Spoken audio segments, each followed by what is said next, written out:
On appelle ça la planète Terre, mais on devrait appeler ça la planète mer. La surface de la Terre, c'est 70% d'eau, d'océan. Et on ne voit rien sous la mer. Donc en fait, on ne sait pas ce qu'il y a au fond de la mer. D'une manière générale, c'est vrai que l'océan est un domaine assez peu connu. On en sait presque plus sur la Lune que sur l'océan. C'est quand même un comble. Il y a plus de gens qui sont allés sur la Lune que de gens qui sont descendus au plus profond de la fosse Marianne. Donc c'est quand même assez surprenant.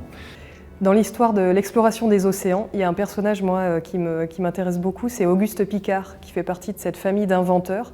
Et lui, il est descendu à 11 000 mètres dans la fosse Challenger avec son bathyscaphe, il y a des années de ça. Donc c'était vraiment un pionnier.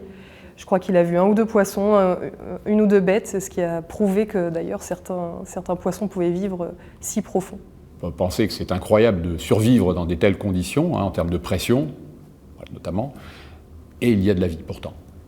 Ailleurs dans l'univers, on est en train de découvrir plein d'autres planètes et de se demander si on peut y trouver de la vie, alors qu'on n'a probablement pas découvert les 2/3 de la vie qui se trouve dans les profondeurs des océans.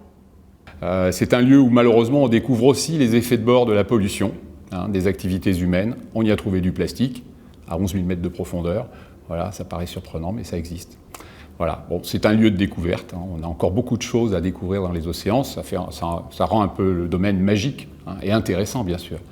Ce qui est surtout important, c'est de le préserver, parce que là, on s'aperçoit qu'aujourd'hui, il est menacé.